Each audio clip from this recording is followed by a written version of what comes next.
I give another very interesting example of how these ulema do such grave injustice to the word of Hazrat Muhammad by insisting on their literal meaning. That is the great struggle between us and them.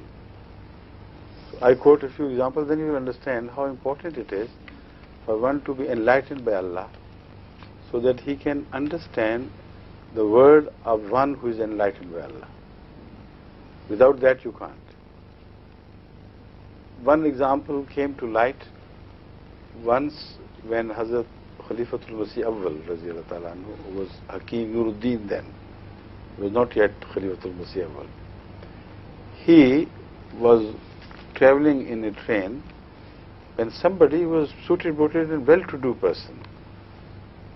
He was sitting there, and he was later on discovered to be a Nawab, a prince of a stately family. So he sat just opposite to him, and this man, when he looked at Hazrat Khalifatul Masih was looking like a maulavī, he turned with loathsomeness, loathing. Aversion and hatred was so clearly written on his face. He just turned his back. Hazrat Khalifatul Masih, of course he realized it. Very mildly and politely and humbly he said, "Have I offended you in any way? I didn't mean to please. Why have you turned away? Why do you hate me so much?" So the way he approached, he appealed to him. And he turned back and said, "Look, I'll tell you. You are a mullah, obviously.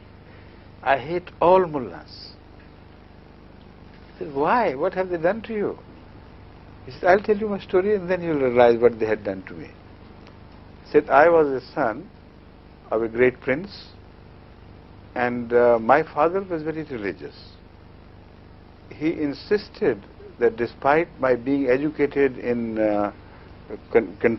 convent school, all the best Christian education which was available, he said, you must also go to the mosque and learn religion from the mullah." So in obedience to my father, I did so. There he said, one morning, our mullah told us that, "Do you know the source of river Nile, where it is? Where does it come from?" So I said, he said something, he didn't know. "Of course, from somewhere, some mountains." He said, "You don't know, stupid boy. It is coming from the moon. You see, when you look at the moon, there are some mountainous, regions, vaguely appearing. They are the mountains of the moon, and from the moon mountain, the river Nile is descending." He had some common sense, and he was educated in a Christian modern school. He said, "Maulvi Sahib, what do you mean? What is this trash? It's coming from moon, this river Nile?" He said, "Yes, Rasulullah Sallallahu Alaihi Wasallam said it. And if you say no, I'll kick you out. You're kafir and run away and never enter this mosque again." So he said, "I ran away from the mosque, never to enter any mosque afterwards." He said, "I reacted so powerfully that I became a Christian and remained a Christian till I grew old. Not old but young, quite some to adult age. One day," he said, "I was reading a book written by a Christian priest who had traveled East Africa, and he was writing his experiences of East Africa and interesting things we discovered. Incidentally, it was not incidental because it was designed by Allah, but he says, incidentally, this priest discovered that the source of Nile is in Uganda, in the southern part of Uganda, and the mountain where it comes from is Jabalul Qamar, mountain of the moon." So when he read Jabalul Qamar, suddenly he was awakened. God, what have I done? This hadith should have led me to a greater faith in Holy Master Hazrat Muhammad Sallallahu Alaihi Wasallam not to make me run away from him. There and then I did istighfar and said, no, never shall I leave this holy master again.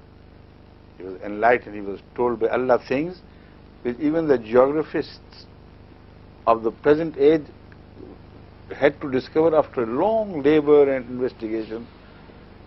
And 1400 years or 13 from that time, 1300 years ago, Hazrat Muhammad Sallallahu Alaihi Wasallam was told the name of that mountain, which was Jabal-ul-Tariq. No, I'm sorry, Jabal-ul-Qamar. Jabal-ul-Qamar.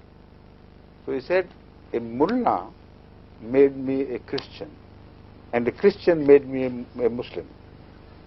So ever since I vowed never to set my eyes on mullahs. So Hazrat Khalifatul Masih then spoke to him, and this man became a very devout Ahmadi ultimately. Because when he read Hazrat Masih's literature, he found exactly the same compatibility with the universal truth as we know the Hadith and the Quran. But if you delve deeper into the meaning, only then you discover this compatibility, not otherwise.